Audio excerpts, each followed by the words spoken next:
بسم اللہ الرحمن الرحیم۔ السلام علیکم۔ یہ کیسی آواز تھی؟ یا اللہ، یہ ہوا کی سیٹی تھی یا کسی آسیب کا نوحہ؟ میں نے اپنے کانپتے ہاتھ دیے کی لو پر رکھے تاکہ اسے تیز ہوا کے جھونکے سے بچا سکوں۔ باہر طوفان جیسے سب کچھ اڑا لے جانے پر تلا تھا۔ ہماری جھگی کی پتلی دیواریں جو محض پھٹی پرانی بوریوں اور بانس کے ٹکڑوں کا مجموعہ تھیں، اس قیامت خیز ہوا میں کسی سوکھے پتے کی طرح لرز رہی تھیں۔ ہر جھونکے کے ساتھ مٹی اور تنکے بارش کے قطروں کے ساتھ مل کر نیچے گر رہے تھے۔ میرے بالکل پاس چٹائی پر میرے ابا کا نحیف وجود پڑا تھا۔ ان کی ہر کھانسی میرے دل پر ایک ہتھوڑے کی طرح لگتی تھی۔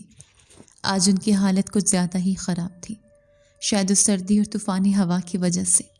ابا نے کراتے ہوئے آنکھیں کھولنے کی کوشش کی۔ ان کے خشک ہونٹ ہلے۔ پانی۔ ان کی آواز اتنی کمزور تھی کہ ہوا کے شور میں تقریباً ڈوب گئی۔ میں نے بے بسی سے مٹی کے گھڑے کی طرف دیکھا جو کب کا خالی پڑا تھا۔ میرے آنسو میرے گالوں پر بہہ نکلے۔ میں کہاں سے لاتی پانی؟ اس طوفان میں باہر قدم رکھنا بھی موت کو دعوت دینے کے مترادف تھا، اور پھر پینے کا صاف پانی تو اس بستی میں دن کے اجالے میں بھی غنیمت تھا۔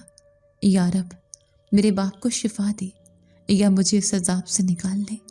میں نے دل ہی دل میں دعا کی۔ میری نظریں اس پھٹے ہوئے پردے پر جمی تھیں جو ہماری جھگی کا دروازہ تھا۔ ہوا اسے کسی چیل کی طرح جھپٹ کر بار بار اندر کی طرف دھکیل رہی تھی، اور ہر بار باہر کا گھپ اندھیرا اور بارش کی تیز بچھاڑ اندر آ جاتی۔ میرا نام لیلا ہے۔ جب سے میں نے ہوش سنبھالا، خود کو اسی جھگی میں، اسی غربت اور اسی بے بسی کے عالم میں پایا۔ میری ماں کا چہرہ مجھے یاد بھی نہیں۔ ابا کہتے تھے وہ مجھے جنم دیتے ہی اللہ کو پیاری ہو گئی تھی۔ ابا جو کبھی شہر کے سب سے ہنرمند مزدور کہلاتے تھے، جن کے ہاتھوں میں جادو تھا، وہ پچھلے 1 سال سے اس چٹائی سے لگے تھے۔ ایک پراسرار بیماری نے انہیں اندر ہی اندر سے کھوکھلا کر دیا تھا۔ کوئی کہتا تھا کسی نے کالا جادو کیا ہے، کوئی کہتا تھا یہ اس منحوس بستی کا اثر ہے۔ وجہ جو بھی تھی، نتیجہ وہی تھا کہ اب گھر کی واحد کفیل میں تھی، ایک 17 سالہ لڑکی جس کے خواب اس کی غربت تلے دب کر دم توڑ چکے تھے۔ میں سارا دن قریبی کوٹریوں سے بچا کھچا کھانا مانگتی یا پھر کچرے کے ڈھیر سے لکڑیاں اور پلاسٹک چنتی، جسے بیچ کر بمشکل 2 وقت کی روٹی اور ابا کی دوا کا خرچ نکلتا تھا۔ مگر آج کئی دن ہو گئے تھے، ابا کی دوائی ختم تھی، اور اس طوفان کی وجہ سے میں آج کچھ بھی مانگنے یا چننے نہیں جا سکی تھی۔ ابا کی بگڑتی حالت دیکھ کر میرا دل ڈوب رہا تھا۔ ہماری یہ جھگی بستی شہر کے بالکل آخری سرے پر ان قدیم ویران کھنڈرات کے قریب آباد تھی جن کے بارے میں مشہور تھا کہ وہ آسیب زدہ ہیں۔ لوگ کہتے تھے کہ مغرب کے بعد وہاں مسافروں کا بسیرا ہوتا ہے، ایسے مسافر جو اس دنیا کے نہیں تھے۔ میں نے خود کبھی کچھ نہیں دیکھا تھا، لیکن بستی کے بزرگ ہمیں سختی سے منع کرتے تھے کہ رات کو ان کھنڈرات کی طرف آنکھ اٹھا کر بھی نہ دیکھیں۔ کہتے ہیں وہاں جو بھی گیا کبھی لوٹ کر نہیں آیا، یا اگر آیا بھی تو اپنا ذہنی توازن کھو بیٹھا۔ آج کی رات یہ طوفان انہی کھنڈرات کے سمت سے اٹھا تھا، اور ہوا کے شور میں مجھے بار بار ایسا لگ رہا تھا جیسے کوئی چیخ رہا ہو، کوئی مدد کے لیے پکار رہا ہو۔ میں نے اپنے دل کو جھٹکا۔ یہ میرا وہم تھا۔ غربت انسان کو وہمی بھی بنا دیتی ہے۔ میں نے اٹھ کر ابا کے ماتھے پر ٹھنڈے پانی کی پٹیاں رکھنے کی کوشش کی۔ پانی تو تھا نہیں، بس ایک میلا کپڑا تھا جسے میں نے گیلا کر کے نچوڑ لیا تھا۔ ابا کا جسم بخار میں تپ رہا تھا۔ میں ان کے پاس بیٹھ کر ان کے پاؤں دبانے لگی، شاید اسی سے انہیں کچھ سکون مل جائے۔ اچانک ہوا کا شور ایک لمحے کے لیے جیسے تھم سا گیا۔ ہر طرف ایک سناٹا چھا گیا، صرف ابا کی گھٹی گھٹی کھانسی کی آواز آ رہی تھی، اور پھر اسی سناٹے میں مجھے باہر پردے کے پاس کسی کے قدموں کی آہٹ سنائی دی۔ میرا دل اچھل کر حلق میں آ گیا۔ کون ہو سکتا تھا اس وقت، اس طوفان میں؟ جھگی کے پھٹے ہوئے پردے کے باہر مجھے ایک سایہ محسوس ہوا۔ یہ ہوا سے لہراتا کوئی کپڑا نہیں تھا، یہ ایک قداور وجود تھا جو طوفان کے شور میں بالکل ساکت کھڑا تھا۔ میرا پورا وجود خوف سے کانپ گیا۔ کیا یہ وہی مسافر تھے جن سے بستی والے ڈرتے تھے؟ میں نے بے اختیار ابا کا ہاتھ مضبوطی سے تھام لیا۔ وہ سایہ چند لمحے وہیں کھڑا رہا، جیسے اندر جھانکنے کی کوشش کر رہا ہوں۔ میں نے اپنی سانسیں روک لی۔ دیے کی لو بھی جیسے ڈر کر کانپنے لگی۔ مجھے لگا جیسے وہ سایہ نہیں بلکہ خود موت میرے دروازے پر کھڑی ہے۔ پھر مجھے کسی کے کراہنے کی آواز آئی، ایک گہری تکلیف دہ آواز جو ہوا کے شور سے بالکل مختلف تھی۔ اس سے پہلے کہ میں کچھ سمجھ پاتی یا چیخ مارتی، جھگی کا پردہ ایک جھٹکے سے ہٹا اور ایک وجود لڑکھڑاتا ہوا سیدھا اندر آ گرا۔ وہ ہمارے مٹی کے فرش پر ابا کے قدموں کے پاس اوندھے منہ گرا۔ دیے کی مدھم روشنی میں میری چیخ نکلتے نکلتے رہ گئی۔ میں خوف سے پتھرا گئی۔ یہ ایک نوجوان آدمی تھا، لیکن اس کا لباس وہ شاہی تھا۔ ایسا لباس میں نے صرف کہانیوں میں سنا تھا یا دور سے کوٹھیوں کی شادیوں میں دیکھا تھا۔ مہنگا کڑھائی والا لباس جو اس وقت گرد، کیچڑ اور خون سے آلود تھا۔ اس کے بال سیاہ اور لمبے تھے جو اس کے چہرے پر بکھرے ہوئے تھے۔ وہ بری طرح زخمی لگ رہا تھا۔ وہ زمین پر گرتے ہی بے ہوش ہو گیا۔ کئی لمحے میں ساکت بیٹھی اسے دیکھتی رہی۔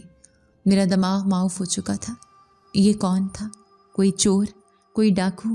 لیکن اس کا چہرہ جو کیچڑ میں بھی غیر معمولی وجاہت رکھتا تھا، کسی مجرم کا نہیں لگتا تھا۔ اور اس طوفان میں وہ یہاں کیسے پہنچا؟ کیا وہ ان کھنڈرات سے آیا تھا؟ یہ سوچ آتے ہی میرے جسم میں خوف کی ایک ٹھنڈی لہر دوڑ گئی، لیکن پھر میری نظر اس کے بازو پر لگی گہری چوٹ پر پڑی جس سے تازہ خون بہہ رہا تھا۔ وہ کراہ رہا تھا۔ میرا خوف ایک لمحے کے لیے کہیں پیچھے چلا گیا اور اس کی جگہ رحم نے لے لی۔ وہ جو بھی تھا اس وقت ایک زخمی انسان تھا جسے مدد کی ضرورت تھی۔ میں ہمت کر کے اس کے قریب گئی۔ ابا بھی آنکھیں پھاڑے یہ سب دیکھ رہے تھے، مگر ان میں اتنی ہمت نہ تھی کہ کچھ بول پاتے۔ میں نے جلدی سے گھڑے میں بچا کچھ پانی کا آخری گلاس اٹھایا جو میں نے ابا کے لیے بچا کر رکھا تھا۔ میرے ہاتھ کانپ رہے تھے۔ میں نے اس اجنبی کے سر کو سہارا دے کر اٹھایا اور گلاس اس کے خشک پھٹے ہوئے لبوں سے لگا دیا۔ جیسے ہی پانی کے چند قطرے اس کے حلق میں اترے، اس نوجوان نے آنکھیں کھولی۔ دیے کی ہلتی ہوئی روشنی سیدھی اس کی آنکھوں میں پڑی۔ ایک لمحے کے لیے، صرف ایک لمحے کے لیے اس کی آنکھیں کسی انسان کی آنکھیں نہیں لگیں۔ وہ زمرد کی طرح سبز تھی اور ان میں ایک ایسی چمک تھی جو میں نے آج تک کسی میں نہ دیکھی تھی۔ وہ اس مدھم روشنی میں بھی کسی جنگلی جانور کی طرح دہک رہی تھیں۔ میں نے ڈر کر گلاس پیچھے ہٹا لیا۔ وہ آنکھیں ایک سیکنڈ کے لیے مجھ پر مرکوز رہیں۔ ان میں حیرت تھی، تکلیف تھی اور کچھ ایسا تھا جو میری سمجھ سے باہر تھا۔ پھر اس کی آنکھیں بند ہو گئیں اور اس کا سر واپس میری گود میں ڈھلک گیا۔ وہ دوبارہ بے ہوش ہو چکا تھا۔ میں نے جلدی سے اپنے میلے دوپٹے کے پلو سے اس کے ماتھے پر لگی چوٹ کو صاف کیا، خون پونچھنے کی کوشش کی۔ وہ ٹھنڈا پڑ رہا تھا۔ میں کانپ رہی تھی، مگر میں نے ہمت کی اور ابا کے اوپر سے وہ واحد پھٹی ہوئی چادر اٹھائی جو ہماری کل کائنات تھی اور اس اجنبی کو اڑھا دی۔ ابا نے کوئی اعتراض نہیں کیا، وہ بس خاموشی سے دیکھتے رہے۔ میں خود سکڑ کر جھگی کے دوسرے کونے میں دبک کر بیٹھ گئی۔ میری نظریں اس بے ہوش اجنبی پر، اپنے بیمار باپ پر اور جھگی کے اس پردے پر جمی تھی جو اب بھی طوفانی ہوا میں پھڑ پھڑا رہا تھا، جیسے کسی اور کو اندر بلانے کے لیے بے چین ہو۔ اس رات میں خوف اور رحم کے درمیان معلق یہ فیصلہ نہیں کر پا رہی تھی کہ میری جھگی میں پناہ لینے والا ایک زخمی انسان تھا یا کھنڈرات سے بھٹکا ہوا کوئی آسیب۔ میں اسی کونے میں دبکی سردی سے ٹھٹرتی اس رات کے گزرنے کا انتظار کرتی رہی۔ میری آنکھیں ایک پل کو بھی اس اجنبی کے وجود سے نہیں ہٹی جو ابا کی پھٹی چادر اوڑھے بے سود پڑا تھا۔ طوفان کا شور اب کم ہو رہا تھا، لیکن میرے دل میں ایک نیا طوفان اٹھ کھڑا تھا۔ کیا وہ انسان تھا یا کوئی آسیب، جیسا کہ بستی والے ان کھنڈرات کے بارے میں کہتے تھے؟ میرا دل خوف اور رحم کے درمیان بری طرح پھنسا ہوا تھا۔ میں نے اپنے باپ کی طرف دیکھا۔ ان کی آنکھیں بند تھیں، مگر ان کی سانسیں معمول سے کچھ پرسکون لگ رہی تھیں۔ دیے کی لو اب بھی کانپ رہی تھی اور اس کی روشنی اس اجنبی کے چہرے پر پڑ رہی تھی جو کسی سنگ تراش کا تراشا ہوا شاہکار لگتا تھا۔ بھلے ہی اس وقت کیچڑ اور خون سے لتھڑا ہوا رات کا ہر لمحہ 1 سال کے برابر لگ رہا تھا۔ میں نے کتنی ہی بار سوچا کہ چیخ مار کر بستی والوں کو اکٹھا کر لوں، مگر کس لیے؟ کیا کہتی ان سے کہ ایک زخمی آدمی طوفان میں اڑ کر میری جھگی میں آ گرا ہے؟ وہ مجھ پر ہی ہنستے یا شاید مجھ پر ہی کوئی الزام دھر دیتے۔ میں بس خاموش بیٹھی رہی، یہاں تک کہ باہر کی تاریکی چھٹنے لگی اور طوفان کی آوازیں دور ہوتی گئیں۔ پتہ نہیں کس پہر میری آنکھ لگ گئی، شاید تھکاوٹ، بھوک اور خوف نے مل کر مجھے بے حال کر دیا تھا۔ جب میری آنکھ کھلی تو جھگی کے پھٹے پردے سے صبح کی پہلی سرمئی روشنی اندر آ رہی تھی۔ طوفان مکمل طور پر تھم چکا تھا۔ باہر ایک عجیب بھیگی ہوئی خاموشی تھی۔ میں نے ہڑبڑا کر اٹھتے ہوئے سامنے دیکھا۔ وہ جگہ خالی تھی۔ وہ اجنبی جا چکا تھا۔ میرا دل اچھل کر میرے حلق میں آ گیا۔ وہ کہاں گیا؟ کیا وہ رات کا کوئی ڈراؤنا خواب تھا جو میں نے جاگتی آنکھوں سے دیکھا؟ میں نے جلدی سے ابا کی طرف دیکھا، وہ پرسکون سو رہے تھے۔ میں تیزی سے اس جگہ پہنچی جہاں وہ لیٹا تھا۔ ابا کی پھٹی ہوئی چادر وہیں تہہ کی ہوئی پڑی تھی۔ یہ خواب نہیں ہو سکتا، میں نے خود اسے یہ چادر اڑھائی تھی، مگر یہ طے شدہ کیوں تھی؟ جیسے کسی نے جانے سے پہلے اسے سلیقے سے رکھا ہو۔ اور پھر میری نظر فرش پر پڑی، اس چمک پر پڑی، گیلی مٹی کے درمیان ٹھیک اس جگہ جہاں اس کا سر تھا ایک چمکدار پرانے طرز کا سونے کا سکہ پڑا تھا۔ وہ ایک اشرفی تھی۔ میں نے زندگی میں سونا صرف دور سے کوٹھی کی عورتوں کے گلے میں دیکھا تھا، اسے چھونا تو درکنار۔ میری آنکھیں حیرت سے پھیل گئیں۔ میں نے ڈرتے ڈرتے اس سکے کو اٹھایا۔ وہ میری توقع سے زیادہ وزنی تھا اور اس پر عجیب و غریب نقش و نگار بنے تھے جو میں نے پہلے کبھی نہیں دیکھے تھے۔ اسی لمحے میرے پیچھے ابا نے کروٹ بدلی۔ لیلا، میری بچی، پانی۔ ان کی آواز جو ہفتوں سے گھٹی ہوئی درد بھری کھانسی بن کر رہ گئی تھی، آج صاف تھی، کمزور مگر بالکل صاف۔ میرا دل دھک سے رہ گیا۔ میں نے جلدی سے مڑ کر دیکھا۔ ابا جو ہفتوں سے ٹھیک سے آنکھ نہیں کھول پائے تھے، مجھے دیکھ رہے تھے۔ ان کی آنکھوں میں وہ دھند نہیں تھی جو بیماری کی وجہ سے ہر وقت چھائی رہتی تھی۔ لیلا، بہت پیاس لگی ہے۔ میں نے وہ اشرفی مضبوطی سے اپنی مٹھی میں بھینچ لی اور بھاگ کر ان کے پاس گئی۔ ابا، آپ ٹھیک ہیں؟ ان کا ماتھا چھوا۔ بخار جو رات کو آگ کی طرح تپ رہا تھا اب ٹوٹ چکا تھا۔ وہ ٹھنڈے پسینے میں شرابور تھے، مگر ان کی حالت رات سے 1000 گنا بہتر تھی۔ میں نے حیرت اور خوشی کے ملے جلے تاثرات کے ساتھ ان کے گرد لگی چٹائی کو درست کیا۔ پانی تو نہیں تھا، مگر میں نے کہا، ابا میں ابھی لاتی ہوں، آپ بس آنکھیں بند رکھیں۔ میں ابھی آئی۔ اس اشرفی نے میرے اندر ایک نئی ہمت بھر دی تھی۔ یہ کوئی خواب نہیں تھا، وہ اجنبی سچ مچ آیا تھا، اور اس کے آنے سے یا شاید اس کے جانے کے بعد میرے باپ کو شفا ملنی شروع ہو گئی تھی۔ وہ آسیب نہیں تھا، وہ کوئی فرشتہ تھا یا شاید کوئی جادوگر۔ میں نے اس اشرفی کو اپنے دوپٹے کے کونے میں مضبوطی سے باندھ لیا۔ یہ ایک راز تھا میرا اور اس رات کا۔ میں باہر نکلی تو بستی کا حال برا تھا۔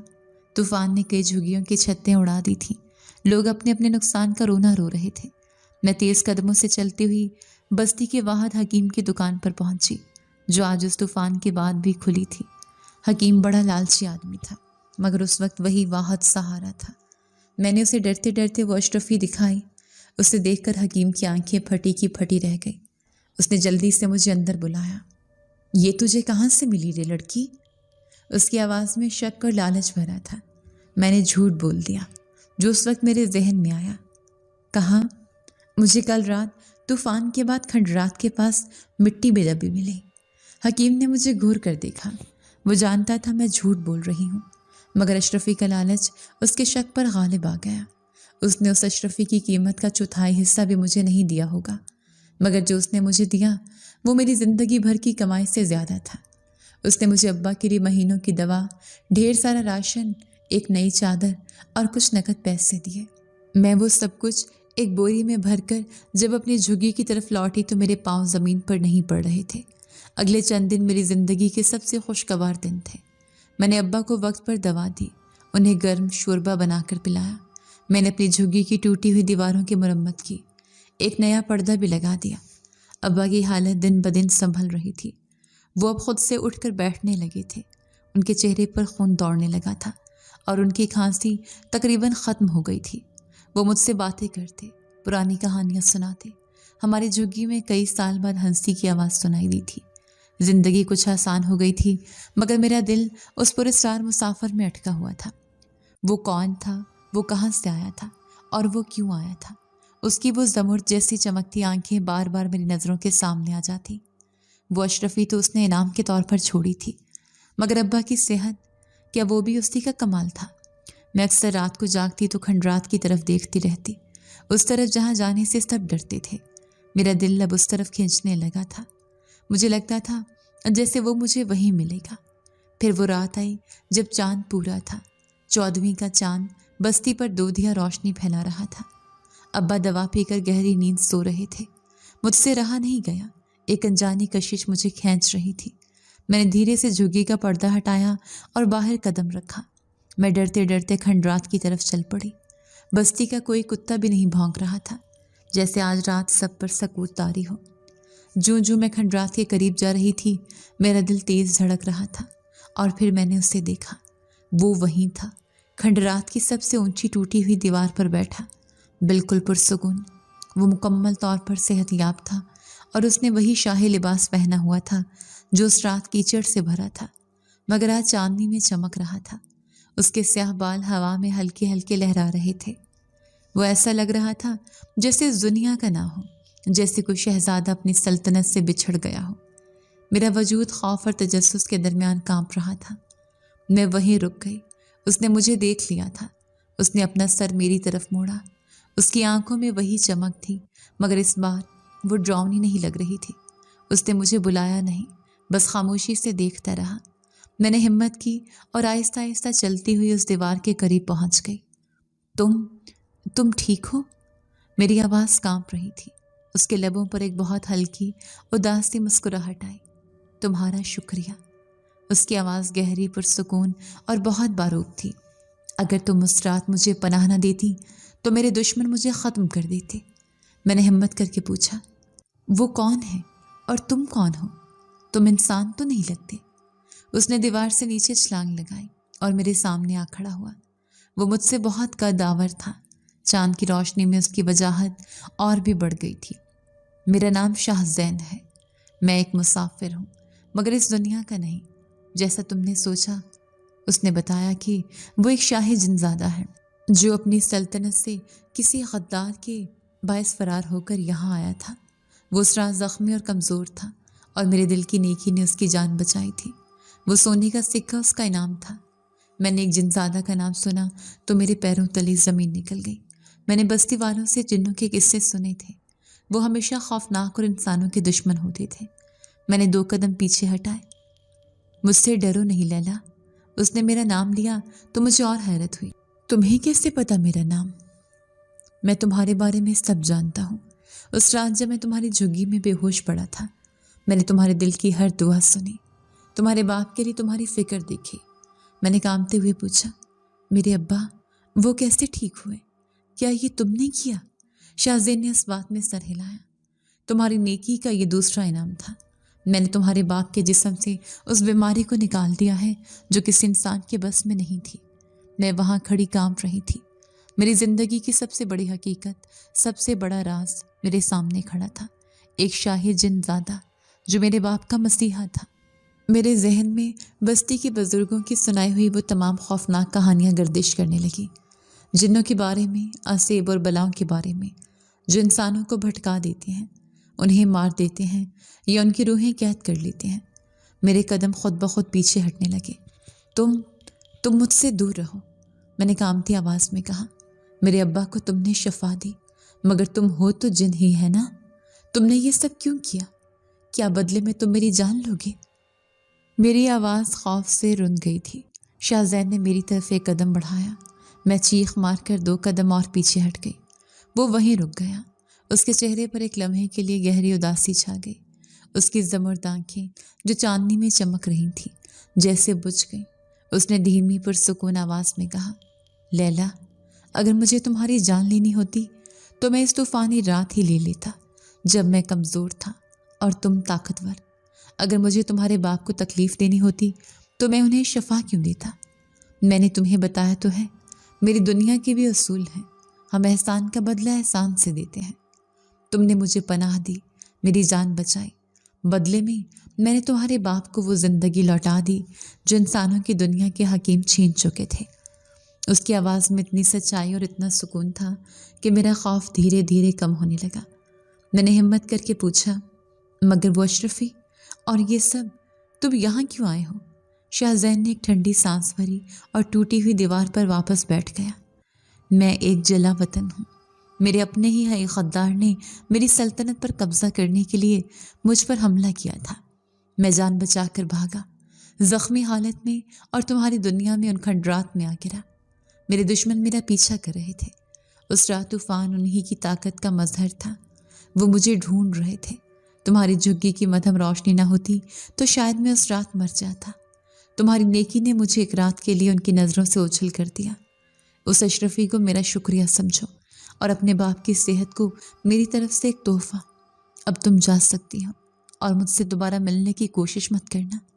میرے دشمن خطرناک ہیں اور وہ انسانوں کو تکلیف دینے سے بھی گریز نہیں کرتے۔ اگر انہیں پتہ چل گیا کہ ایک انسان نے میری مدد کی ہے تو وہ تمہارے لیے اچھا نہیں ہوگا۔ اس نے اپنا چہرہ دوسری طرف موڑ لیا، جیسے وہ گفتگو ختم کر چکا ہو، مگر میرا دل اب کسی اور ہی کشمکش میں مبتلا تھا۔ وہ وجود جسے مجھے خوف آنا چاہیے تھا، مجھے اس بستی کے تمام انسانوں سے مہربان اور سچا لگا تھا۔ میں اس رات لوٹ آئی، مگر میرا چین و سکون غارت ہو چکا تھا۔ ابا کی صحت اب مکمل طور پر بحال تھی۔ وہ اب جھگی سے باہر نکل کر دھوپ میں بیٹھنے لگے تھے۔ ہماری غربت ختم نہیں ہوئی تھی، مگر ابا کی دوا اور اچھے کھانے کی وجہ سے ہمارے حالات بہت بہتر تھے۔ میں اب بھی کوٹھیوں میں کام مانگنے جاتی تھی، مگر اب میری آنکھوں میں بھیک نہیں، ایک وقار تھا۔ لیکن میرا دل ہر رات ان کھنڈرات میں اٹکا رہتا۔ میں شاہزین کے لیے پریشان تھی۔ کیا اس کے دشمنوں نے اسے ڈھونڈ لیا ہوگا؟ کیا وہ ٹھیک ہوگا؟ کئی راتیں گزر گئیں، چاند گھٹتے گھٹتے تاریکی میں ڈوب گیا، مگر وہ دوبارہ وہاں جانے کی ہمت نہ کر سکی۔ پھر ایک رات جب میں ابا کو کھانا کھلا کر لیٹی، مجھے جھگی کے باہر وہی جانی پہچانی آہٹ سنائی تھی۔ میرا دل دھک سے رہ گیا۔ یہ وہ نہیں تھا، یہ کوئی اور تھا۔ میں نے پردے کی جھری سے جھانکا۔ بستی کے چودھری کا بگڑا ہوا بیٹا جواد اپنے 2 لفنگے دوستوں کے ساتھ جھگی کے باہر کھڑا تھا۔ وہ نشے میں دھت لگ رہے تھے۔ جواد کی گندی نظریں ہمیشہ میرا پیچھا کرتی تھیں۔ جب سے ابا ٹھیک ہوئے تھے اور ہمارے حالات کچھ سدھرے تھے، اس کی نظروں میں حسد اور ہوس اور بھی بڑھ گئی تھی۔ کیوں بلیلا؟ جواد نے نفشے میں ڈوبی آواز میں کہا۔ آج کل تو بڑی پارسا بنی پھرتی ہے۔ سنا ہے بوڑھا بھی ٹھیک ہو گیا، کہیں سے مال ہاتھ لگائے کیا؟ اس کے دوست ہنس پڑے۔ میرا خون کھول اٹھا، مگر میں خاموش رہی۔ جواد نے آگے بڑھ کر پردے کو جھٹکا دینا چاہا۔ ابا نے اندر سے کمزور آواز میں پوچھا، کون ہے لیلا؟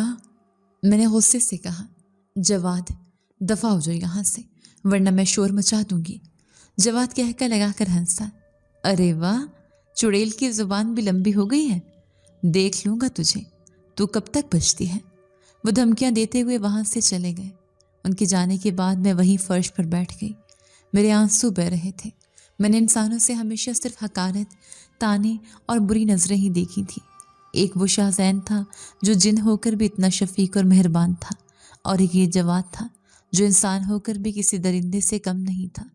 اسی لمحے میں نے فیصلہ کیا، مجھے شاہزین کو بتانا ہوگا، شاید وہی میری مدد کر سکے۔ اگلی رات میں پھر ان کھنڈرات میں تھی۔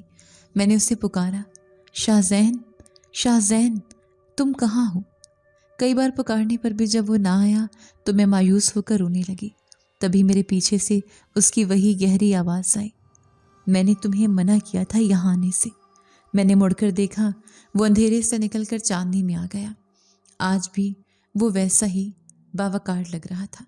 میں نے روتے ہوئے اسے جواد کی ساری حرکتیں بتا دیں۔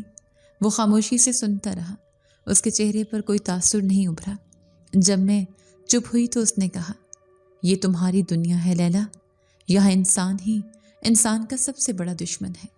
میں تمہاری مدد کیسے کر سکتا ہوں؟ میں نے کہا، مجھے نہیں معلوم، مگر تم طاقتور ہو، تم اسے ڈرا سکتے ہو، اسے مجھ سے دور رہنے کو کہہ سکتے ہو۔ شاہزین نے ایک ٹھنڈی سانس بھری۔ اگر میں نے اپنی طاقت کا استعمال کیا تو میرے دشمنوں کو میرا سراغ مل جائے گا، وہ اسی طاق میں ہے، لیکن میں تمہیں اس حال میں بھی نہیں چھوڑ سکتا۔ اس رات کے بعد شاہزین مجھ سے اکثر ملنے لگا۔ وہ کہتا تھا کہ وہ میری حفاظت کے لیے آتا ہے، مگر میں جانتی تھی کہ اسے بھی میری سادگی اور میری باتیں اچھی لگنے لگی تھیں۔ وہ مجھے اپنی دنیا کے قصے سناتا، ایسی کہانیاں جو میرے تصور سے بھی باہر تھیں، سترنگی آبشاروں کی، بادلوں پر بنے قلعوں کی، اور ایسے پھولوں کی جو رات کو چاند سے باتیں کرتے تھے۔ اس کی باتوں میں ایک اداسی تھی، ایک جلا وطنی کا دکھ۔ وہ کہتا تھا، لیلا، تمہارا دل اس دنیا کے قابل نہیں، یہ بہت صاف ہے۔ میں اسے اپنی دنیا کی باتیں بتاتی، اپنے غربت کی، اپنی محرومیوں کی، اور جواد جیسے لوگوں کی درندگی کی۔ وہ خاموش طبع اور اداس تھا، مگر میری موجودگی میں وہ مسکرانے لگا تھا۔ مجھے احساس ہی نہیں ہوا کہ کب میری یہ وابستگی محبت میں بدل گئی۔ میں، جس نے کبھی انسانوں سے سوائے نفرت کے کچھ نہ پایا تھا، وہ ایک غیر انسانی مگر شفیق وجود کی طرف کھینچنے لگی تھی۔ مجھے اس کی عادت ہو گئی تھی۔ اس کی موجودگی میں مجھے ایک تحفظ کا احساس ہوتا تھا جو مجھے آج تک کبھی نصیب نہیں ہوا تھا۔ شاہ زین کی موجودگی کا اثر صرف مجھ پر نہیں تھا، ابا کی صحت بھی دن بدن بہتر رہنے لگی تھی، جیسے کوئی نادیدہ طاقت ہماری جھگی کی حفاظت کر رہی ہو۔ شاہ زین بھی میری طرف مائل ہو رہا تھا۔ اس کی زمرد آنکھوں میں وہ چمک اب مجھے ڈراتی نہیں تھی، اس میں ایک اپنائیت، ایک نرمی آ گئی تھی۔ وہ کہتا تھا، لیلا، میں ایک جن زادہ ہوں اور تم ایک انسان، ہمارا ملن ناممکن ہے، مگر میرا دل تمہاری سادگی نے موہ لیا ہے۔ میں اس کی باتوں پر صرف رو دیتی، کیونکہ میں بھی جانتی تھی کہ یہ خوشی عارضی ہے، مگر یہ خوشی میری سوچ سے بھی زیادہ عارضی ثابت ہونے والی تھی۔ جواد کا حسد اب انتہا کو پہنچ رہا تھا۔ اس نے جب دیکھا کہ میں اس کی دھمکیوں سے ڈر نہیں رہی اور میرے باپ کی معجزاتی صحت یابی اور میرے چہرے پر اطمینان دیکھا تو وہ حسد میں جل گیا۔ اس نے بستی میں یہ افواہ پھیلا دی کہ لیلا نے کھنڈرات میں کالا جادو شروع کر دیا ہے۔ اس نے لوگوں کو بتانا شروع کیا، ارے وہ بڑھا جو مرنے والا تھا، وہ کیسے ایک دم سے ٹھیک ہو گیا؟ اس لیلا کے پاس اچانک اچھے کپڑے اور کھانا کہاں سے آ رہا ہے؟ میں نے خود اسے راتوں کو کھنڈرات کی طرف جاتے دیکھا ہے۔ اس پر کسی سائے کا اثر ہے۔ اس نے کسی جن کو قابو کر لیا ہے جو اسے یہ سب لا کر دے رہا ہے۔ بستی کے سادہ لوہ لوگ جو پہلے ہی کھنڈرات سے ڈرتے تھے اور میری غربت پر کبھی ترس نہیں کھاتے تھے، اب مجھ سے خوف کھانے لگے۔ وہ مجھے دیکھ کر راستہ بدل لیتے، اپنے بچوں کو مجھ سے دور رکھنے۔ کچھ عورتوں نے مجھ پر کھلے عام آوازیں کسنا شروع کر دی، یہ تو چڑیل ہے، یہ ہمارے بچوں کو کھا جائے گی۔ میری زندگی جو بھی بہتر ہونا شروع ہوئی تھی ایک بار پھر عذاب بن گئی۔ میں نے شاہ زین کو سب بتایا تو وہ غصے میں آ گیا۔ اس کی آنکھوں میں پہلی بار میں نے وہ قہر دیکھا جس سے اس رات ہجوم ڈرا تھا۔ اس نے کہا، یہ انسان تمہیں کبھی سکون سے جینے نہیں دیں گے، تمہاری نیکی اس دنیا کی قابل نہیں۔ مگر میں نے اسے روک دیا، نہیں شاہ زین، تم کچھ نہیں کرو گے، ورنہ تم مصیبت میں پھنس جاؤ گے، میں سہ لوں گی۔ میں نے شاہ زین کو تو کہہ دیا تھا کہ میں سہ لوں گی، مگر میں کتنی غلط تھی۔ میں نہیں جانتی تھی کہ جواد کا منصوبہ اس سے کہیں زیادہ خطرناک اور گھناؤنا تھا۔ میرا خیال تھا کہ یہ افواہیں چند دن رہیں گی اور پھر لوگ جو اپنے ہی غربت اور محرومیوں میں غرق تھے سب بھول جائیں گے، مگر میں انسانوں کی نفرت کی آگ کو کم سمجھ رہی تھی، ایک ایسی آگ جسے جواد روز نئی لکڑی فراہم کر رہا تھا، اور اب وہ اس آگ کو بجھانے کے لیے نہیں بلکہ اسے کلاؤ میں بدلنے کے لیے ایک خوفناک جلاد کو بلا لایا تھا۔ میری زندگی جو پہلے ہی عذاب تھی اب جہنم بننے والی تھی۔ بستی میں میرا جینا حرام ہو گیا تھا۔ میں اب صرف ضرورت کے تحت ہی جھگی سے قدم باہر نکالتی، وہ بھی اس وقت جب گلیاں سنسان ہوں، مگر نفرت کی آنکھیں ہر وقت میرا تعاقب کرتی تھیں۔ ایک صبح جب ابا کی دوا بالکل ختم ہو گئی اور گھر میں آٹے کا آخری ذرا بھی نہ بچا، میں مجبوراً کنویں کی طرف گئی۔ وہاں بستی کی عورتیں پانی بھر رہی تھیں۔ مجھے آتے دیکھ کر ان کی باتوں کا رخ ایک دم میری طرف مڑ گیا۔ رضیہ، جو سب سے تیز زبان تھی، اس نے اپنا گھڑا زمین پر پٹخا، ارے بجو رے، چڑیل آ گئی، سب اپنے اپنے گھڑوں پر دم کر لو، کہیں یہ اپنے جن کی نظر نہ لگا دے۔ دوسری عورتیں ہنس پڑیں، کچھ نے استغفر اللہ پڑھ کر مجھ سے فاصلہ کر لیا۔ میری آنکھوں میں آنسو آ گئے، مگر میں خاموش رہی۔ میں نے اپنا گھڑا بھرا اور جیسے ہی میں مڑی، بختہ نامی عورت نے، جواد کی دور کی رشتہ دار تھی، جان بوجھ کر اپنا بھرا ہوا گھڑا میرے راستے میں الٹا دیا۔ سارا کیچڑ میرے پیروں پر اور میرے صاف گھڑے پر آ گرا۔ وہ کہکا لگا کر بولی، اوہ ہو، معاف کرنا لیلا، نظر نہیں آیا۔ سنا ہے آج کل تم نظر نہیں آتی، بس تمہارا سایہ ہی نظر آتا ہے۔ سارا مجمع ایک بار پھر ہنس پڑا۔ میں اس ذلت پر خون کی گھونٹ پی کر رہ گئی اور تیز قدموں سے وہاں سے نکل آئی۔ گھر آ کر میں نے ابا کو دوا دینے کی کوشش کی، مگر وہ میری حالت بھانپ گئے۔ وہ اب کافی بہتر تھے اور ان کا ذہن بھی اب بیماری کی دھند سے نکل چکا تھا۔ انہوں نے میرا ہاتھ پکڑ لیا۔ لیلا، کیا بات ہے بیٹی، تم رو رہی ہو؟ تمہارے کپڑوں پر یہ کیچڑ کیسا ہے؟ مجھے سچ سچ بتاؤ، کون تمہیں تنگ کر رہا ہے؟ میں نے ان کا دل رکھنے کے لیے جھوٹی مسکراہٹ سجائی۔ کچھ نہیں ابا، وہ بس پاؤں پھسل گیا تھا، آپ فکر نہ کریں۔ مگر وہ میری بات سے مطمئن نہیں ہوئے۔ انہوں نے کہا، میں جانتا ہوں لیلا، یہ سب اس جواد کا کیا دھرا ہے، جب سے میں ٹھیک ہوا ہوں اس کی آنکھوں میں زہر اتر آیا ہے۔ تم فکر نہ کرو، میں خود جا کر چودھری سے بات کروں گا۔ یہ سن کر میں کانپ گئی۔ نہیں ابا، خدا کے لیے آپ کہیں نہیں جائیں گے، وہ لوگ بہت خطرناک ہیں۔ آپ میری قسم کھائیں کہ آپ جھگی سے باہر قدم نہیں رکھیں گے۔ ابا میری بے چینی دیکھ کر چپ تو ہو گئے، مگر ان کی آنکھوں میں ایک ایسی بے بسی تھی جو مجھے اندر تک کاٹ رہی تھی۔ ایک باپ کی بے بسی جو اپنے جوان بیٹی کی عزت کی حفاظت بھی نہیں کر سکتا تھا۔ اس رات میں راشن خریدنے بستی کے لالچی حکیم اور بینکر لالا کرم چند کی دکان پر گئی۔ میرے پاس سب بھی شاہ زین کی دی ہوئی اشرفی کے کچھ پیسے بچے تھے۔ میں نے جب اسے پیسوں کی تھیلی دکھائی تو اس نے مجھے ایسے دیکھا جیسے میں نے کوئی گناہ کر دیا ہو۔ اس نے میرے پیسے چھونے سے بھی انکار کر دیا۔ اس نے بلند آواز میں کہا، دفع ہو جاؤ یہاں سے چڑیل، میں اپنی حلال کی کمائی میں تیرا یہ جنون کا حرام پیسہ شامل نہیں کروں گا۔ اس کی آواز سن کر آس پاس کے لوگ اکٹھے ہو گئے۔ وہ چیخا، لے جا یہ دولت، اسی سے تو نے اپنے باپ کو موت کے منہ سے نکالا ہے نا، اسی سے تو نے اپنے اوپر جن مسلط کیا ہے، اب ہمیں بھی برباد کرنا چاہتی ہے۔ میں ذلت اور رسوائی سے زمین میں گڑ گئی اور بنا کچھ لیے خالی پیٹ خالی ہاتھ اپنی جھگی میں لوٹ آئی۔ اس رات مجھ سے رہا نہیں گیا۔ ابا بھوک سے نڈھال ہو کر سو چکے تھے۔ میں چپکے سے جھگی سے نکلی اور سیدھا کھنڈرات کی طرف بھاگی۔ میں آج فیصلہ کر کے آئی تھی، یا تو شاہ زین میری مدد کرے گا یا میں آج ان کھنڈرات میں ہی اپنی جان دے دوں گی۔ میں نے اسے پکارا، شاہ زین، شاہ زین، خدا کے لیے باہر آؤ، دیکھو وہ میرے ساتھ کیا کر رہے ہیں۔ میں دیوار سے ٹیک لگا کر زاروں قطار رونے لگی۔ تبھی وہ میرے پیچھے نمودار ہوا۔ آج اس کے چہرے پر وہ اداس سکون نہیں تھا، بلکہ گہری تشویش تھی۔ اس کی زمرد آنکھیں غصے سے دہک رہی تھیں۔ اس نے مجھے دیکھتے ہی کہا، لیلا، میں نے تمہیں منع کیا تھا، تمہیں یہاں سے جانا ہوگا، ابھی اور اسی وقت۔ یہ انسان اب پاگل ہو چکے ہیں، ان کی نفرت کی بو میں سونگھ سکتا ہوں۔ یہ کسی بھیانک طوفان سے بھی زیادہ خطرناک ہے۔ میں نے روتے ہوئے اس کے پاؤں پکڑ لیے۔ شاہ زین، میں کہاں جاؤں؟ اپنے باپ کو لے کر اس حالت میں کہاں دھکے کھاؤں؟ تم میری مدد کیوں نہیں کرتے؟ تم ان سب کو ڈرا کیوں نہیں دیتے؟ تم تو کہتے تھے تم طاقتور ہو، تم ایک شاہ جنزادے ہو، تو کیوں نہیں روکتے ان درندوں کو؟ وہ میری بات سن کر تلخی سے مسکرایا۔ اس نے مجھے کندھوں سے پکڑ کر اٹھایا۔ میں پاگل نہیں ہوں لیلا، تم پاگل ہو رہی ہو۔ ڈرا دوں؟ لیلا، میں ان سب کو ایک لمحے میں راکھ کا ڈھیر بنا سکتا ہوں، مگر میں ایسا نہیں کروں گا۔ اول تو میری دنیا کا قانون مجھے بے گناہ کو تکلیف دینے کی اجازت نہیں دیتا، اور دوسرا، اگر میں نے اپنی طاقت کا ذرا سا بھی مظاہرہ کیا تو میرے دشمن جو پہلے ہی میری بو سونگتے پھر رہے ہیں سیدھا یہاں پہنچ جائیں گے۔ وہ صرف مجھے نہیں ماریں گے، وہ تمہیں اور تمہاری پوری بستی کو نیست و نابود کر دیں گے۔ میرا خطرہ تمہارے اس جواز سے 1000 گنا بڑا ہے۔ میں خود یہاں سے جانے کی تیاری کر رہا ہوں، مگر تمہاری فکر مجھے روک رہی ہے۔ اس نے میرا ہاتھ تھامنا چاہا، مگر پھر رک گیا، جیسے اسے اپنی قربت سے مجھے خطرہ محسوس ہو رہا ہو۔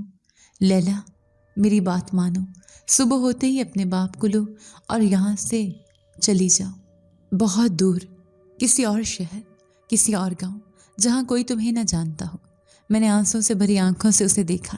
شاہ زین، کیا تم مجھے چھوڑ کر چلے جاؤ گے؟ اس نے درد بھری آواز میں کہا، میرا تمہاری دنیا میں رہنا ممکن نہیں، اور تمہارا میری دنیا میں آنا اس سے بھی زیادہ ناممکن ہے۔ ہم دو الگ حقیقتیں ہیں جو کبھی ایک نہیں ہو سکتی۔ جاؤ لیلا، صبح کا انتظار مت کرنا، ابھی چلی جاؤ۔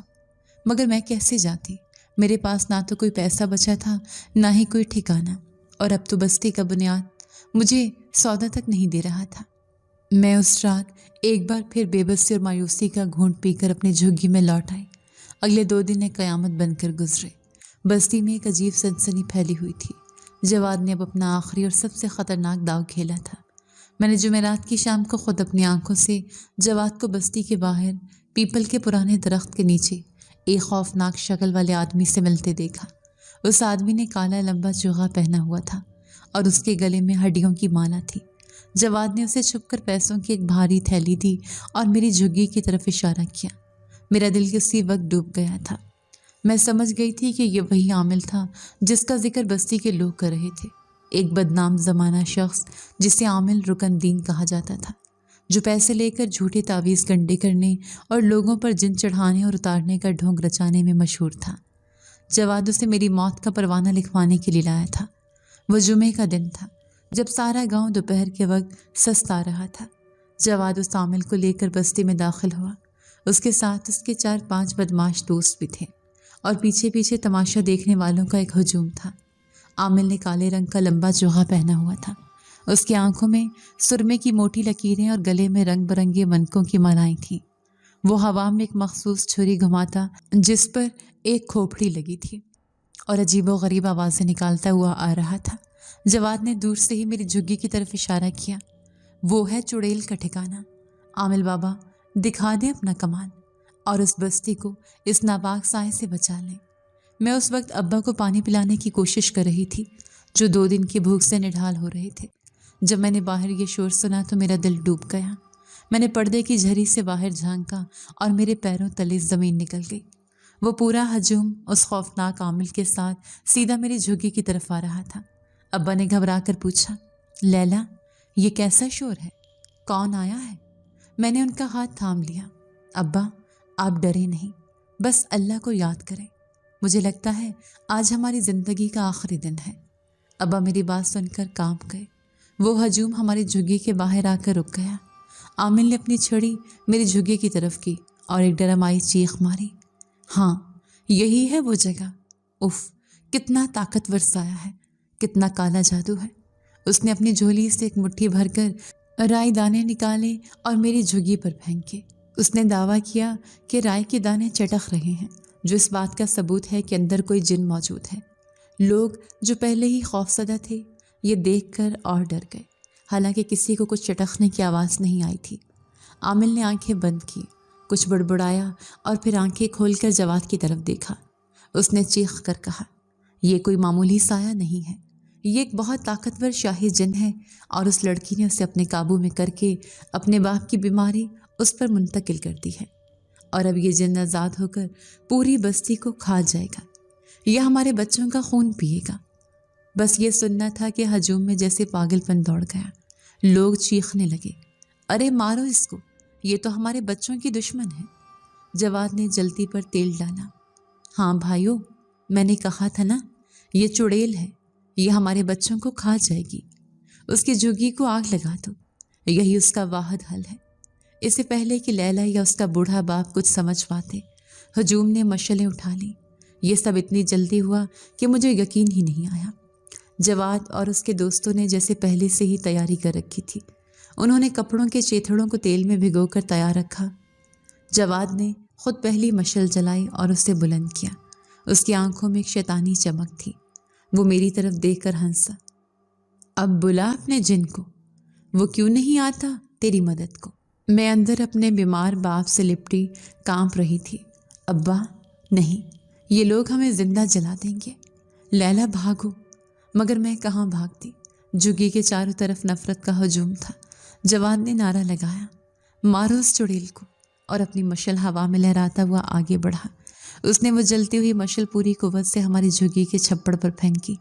خشک گھاس اور لکڑیوں نے جو طوفان کے بعد سے اور بھی سوکھ چکی تھیں، ایک لمحے میں آگ پکڑ لی۔ ایک دھماکہ سا ہوا اور آگ کے شعلے آسمان کی طرف لپکے۔ جھگی کے اندر ایک دم سے دھواں بھر گیا۔ میرا سانس گھٹنے لگا۔ ابا زور زور سے کھانسنے لگے۔ ان کی آنکھیں خوف سے پھٹی ہوئی تھیں۔ آگ کی تپش میرے چہرے کو جھلسا رہی تھی۔ باہر لوگوں کا شور، ان کے وحشی کہکے اور عامل کے نعرے گونج رہے تھے۔ ایک اور مشعل آ کر پردے پر لگی اور جھگی کا واحد راستہ بھی بند ہو گیا۔ ہم اندر پھنس گئے۔ موت میرے اور میرے باپ کے سر پر کھڑی تھی۔ میرا سارا وجود، میری ساری ہمت جواب دے گئی۔ میں نے اپنے باپ کی طرف دیکھا، جس کی آنکھوں میں خوف کی بجائے اب ایک اطمینان تھا، جیسے وہ اس عذاب سے نجات پا کر خوش ہو۔ مگر میں ہار نہیں ماننا چاہتی تھی۔ میں اس درندگی کے آگے ہار نہیں مان سکتی تھی۔ میرے حلق سے ایک چیخ نکلی، ایک ایسی چیخ جس میں میرا سارا درد، میری ساری بے بسی اور میری آخری امید شامل تھی۔ میں نے اپنی پوری طاقت سے اس کا نام پکارا، شاہ زین۔ میرے حلق سے نکلی ہوئی یہ چیخ محض ایک پکار نہیں تھی، یہ میری آخری سانس تھی، میری ٹوٹی ہوئی امید کا آخری سہارا۔ جھگی باغ کا ایک جہنم بن چکی تھی۔ لکڑی کے جلنے کی چٹخ بانس کے پھٹنے کی آوازیں اور باہر کھڑے ہجوم کے وحشی کہہ کے سب مل کر ایک قیامت برپا کر رہے تھے۔ دھواں اتنا گاڑھا تھا کہ میرا سانس لینا دوبھر ہو گیا تھا۔ میری آنکھیں جل رہی تھیں اور میں اپنے ہی آنسوں اور پسینے میں شرابور تھی۔ ابا میرے بازو میں بے دم سے ہو رہے تھے۔ ان کی کھانسی اب ایک گھٹی گھٹی سسکی میں بدل چکی تھی۔ آگ کی تپش میرے چہرے کو جھلسا رہی تھی۔ میرے بال جیسے سلگ رہے تھے۔ میں نے ابا کو اپنی گود میں کھینچ لیا، انہیں اپنے جسم سے ڈھانپنے کی کوشش کی، جیسے میری یہ کمزور ڈھال انہیں اس آگ سے بچا لے گی۔ جواد کا کہکا مجھے اب بھی باہر سے سنائی دے رہا تھا۔ اب بلا، اب کیوں نہیں آتا تیرا وہ جن؟ اس کی آواز میں وہ شیطانیت تھی جو صرف انسان ہی کر سکتا ہے۔ میرا دل ڈوب گیا۔ شاید شاہ زین نہیں آئے گا، شاید وہ جا چکا تھا، شاید وہ میری مدد نہیں کر سکتا تھا، اور میں آج اپنے باپ سمیت ان درندوں کے ہاتھوں زندہ جل جاؤں گی۔ میری آنکھوں کے سامنے اندھیرا چھانے لگا، میرا دم گھٹ رہا تھا، اور پھر جیسے میں نے ہوش کھونے کے قریب پہنچ کر آخری بار شاہ زین کا نام اپنے دل میں لیا، سب کچھ بدل گیا۔ ایک لمحے کے لیے سب کچھ ساکت ہو گیا۔ باہر کھڑے ہجوم کا شور ایک دم بند ہو گیا، جیسے کسی نے ان کی آواز چھین لی ہو۔ آگ کے شعلوں کی چڑخ بھی ایک عجیب گہری خاموشی میں ڈوب گئی، اور پھر ہوا کا ایک طوفانی جھونکا آیا، مگر یہ جھونکا جھگی کے باہر سے اندر نہیں بلکہ اندر سے باہر کی طرف چلا۔ اس نے آگ کے شعلوں کو ایک لمحے کے لیے مجھ سے اور میرے باپ سے دور دھکیل دیا، اور اسی لمحے کھنڈرات کی طرف سے ایک ایسی گڑگڑاہٹ سنائی دی جیسے آسمان پھٹ پڑا ہو۔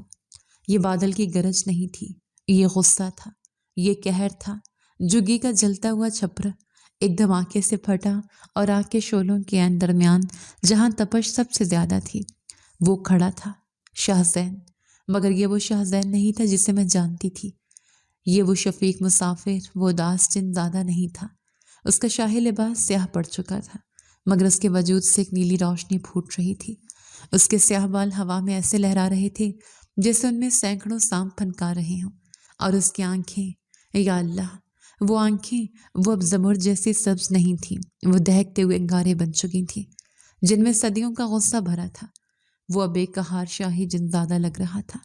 باہر کھڑا ہجوم جو بھی کہہ کے لگا رہا تھا، اسے دیکھ کر پتھر کا ہو گیا۔ اس کے ہاتھوں سے مشعلیں گر پڑیں۔ جواد جو سب سے آگے تھا، اس کی آنکھیں خوف سے ابل پڑیں، اور وہ جعلی عامل رکن دین، اس نے جیسے ہی شاہ زین کا یہ روپ دیکھا، اس کی تو جیسے دنیا ہی ختم ہو گئی۔ اس کے ہاتھ سے اس کی چھڑی گر گئی، وہ زمین پر گھٹنوں کے بل گر پڑا، اس کا پورا وجود تھر تھر کانپ رہا تھا۔ وہ بڑبڑایا، شاہ جن، یہ تو سچ مچ، یہ تو قبیلہ ازلان کا، یہ تو، مجھے معاف کر دو آقا، مجھے معاف کر دو، میں نے نہیں پہچانا، میں نے صرف ان کے کہنے پر۔ اس کی بات پوری ہونے سے پہلے ہی شاہ زین کی دہکتی ہوئی نظریں اس پر پڑیں۔ شاہ زین نے ایک لفظ بھی نہیں کہا، اس نے صرف اپنا ایک ہاتھ اٹھایا، ایک غیر مرئی طاقت، ایک ایسا دباؤ جو نظر نہیں آ رہا تھا مگر محسوس ہو رہا تھا۔ اس نے اس عامل کو ہوا میں اٹھایا اور دور پیپل کے درخت پر دے مارا۔ وہ ایک چیخ مار کر وہیں بے سدھ ہو گیا۔ ہجوم یہ دیکھ کر پاگلوں کی طرح چیخنے لگا۔ وہ بھاگنے کے لیے مڑے، مگر شاہ زین کی طاقت نے انہیں جکڑ لیا۔ اس نے اپنا ہاتھ جواد کی طرف موڑا، جو اب خوف سے بے ہوش ہو کر گر چکا تھا۔ شاہ زین کی آواز جو کسی انسان کی نہیں بلکہ طوفان کی طرح گرج جیسی تھی، پوری بستی میں گونجی۔ تم انسان، تم جو خود کو اشرف المخلوقات کہتے ہو، تم سے بڑا درندہ تو میری دنیا میں بھی کوئی نہیں۔ تم ایک بے سہارا لڑکی کو اور ایک بیمار بوڑھے کو زندہ جلانے آئے تھے۔ تم نیکی اور بدی میں تمیز کھو چکے ہو۔ اس نے اپنا ہاتھ ایک بار پھر ہوا میں لہرایا اور ایک تیز آندھی اٹھی۔ اس نے پورے ہجوم کو، جواد کو اور اس کے دوستوں کو تنکوں کی طرح ہوا میں اڑایا اور بستی کے گندے نالے میں پھینک دیا۔ چند ہی لمحوں میں جھگی کے باہر پھیلا وہ شیطانی ہجوم درد اور خوف سے کراہتا ہوا دور گندگی کے ڈھیر پر پڑا تھا۔ اب جھگی کے پاس صرف میں، میرے ابا اور شاہ زین تھے۔ آگ اب بھی جل رہی تھی مگر اس کی تپش ہم تک نہیں پہنچ رہی تھی، جیسے شاہ زین نے اپنے اور ہمارے گرد ایک حفاظتی حصار قائم کر دیا ہو۔ اس کا غصہ اب بھی آسمان کو چھو رہا تھا۔ اس کی آنکھوں کی آگ بجھی نہیں تھی۔ میں خوف اور ممنونیت کے ملے جلے جذبات کے ساتھ اسے دیکھ رہی تھی۔ وہ دھیرے سے میری طرف مڑا۔ جیسی اس کی نظر مجھ پر پڑی، اس کی آنکھوں کے انگارے بجھنے لگے، ان میں وہی اداسی، وہی نرمی لوٹ آئی۔ وہ واپس میرا شاہ زین بن گیا۔ اس کی آواز اب گرج نہیں رہی تھی، مگر اس میں ایک گہرا درد تھا۔ لیلا، اس نے میرا نام لیا۔ یہ انسان تمہیں کبھی سکون سے جینے نہیں دیں گے۔ آج میں انہیں بچا لیا ہے، مگر کل یہ پھر اکٹھے ہو جائیں گے۔ ان کی نفرت تمہاری نیکی سے زیادہ طاقتور ہے۔ تمہاری یہ سادگی، تمہاری یہ مہربانی، یہ اس دنیا کے قابل نہیں۔ اس نے جلتی ہوئی جھگی کی راہ کی طرف دیکھا۔ تمہارا گھر جل چکا ہے، تمہاری دنیا تم سے چھن چکی ہے۔ میں اپنے باپ کے بے جان ہوتے وجود سے لپٹی رو رہی تھی۔ میں نے بے بسی سے کہا، شاہ زین، اب میں کہاں جاؤں؟ میرے ابا یہ مر جائیں گے۔ شاہ زین میرے پاس آیا۔ وہ جھکا اور اس نے ایک لمحے کے لیے اپنا ہاتھ میرے باپ کے ماتھے پر رکھا۔ ابا، جو کب کے بے ہوش ہو چکے تھے، انہوں نے گہری سانس لی اور آنکھیں کھول دیں، مگر اس بار ان کی آنکھوں میں بیماری یا خوف نہیں، بلکہ ایک مکمل اطمینان تھا۔ شاہ زین نے اپنا ہاتھ میری طرف بڑھایا، اس کا وہی خوبصورت ہاتھ جو اب بھی ہلکی سی نیلی روشنی دے رہا تھا۔ میرے ساتھ چلو، میری دنیا میں۔ میں نے حیرت سے اسے دیکھا۔ اس نے کہا، ہاں لیلا، میری دنیا میں۔ وہاں تمہیں کوئی تکلیف نہیں چھو سکے گی۔ وہاں کوئی جواد، کوئی عامل نہیں ہوگا، اور تمہارے والد، انہیں وہاں ہمیشہ کی شفا ملے گی۔ وہ پھر سے جوان ہو جائیں گے۔ میں نے ہچکچاتے ہوئے کہا، مگر تم تو کہتے تھے میں انسان ہوں اور تم جن زادہ۔ اس نے تلخی سے مسکراتے ہوئے کہا، اور اس انسانی دنیا نے تمہیں کیا دیا سوائے ذلت، بھوک اور آنکھیں؟ تم نے مجھے پناہ دی تھی جب میں کمزور تھا۔ آج میں تمہیں پناہ دینا چاہتا ہوں جب تم بے آسرا ہو۔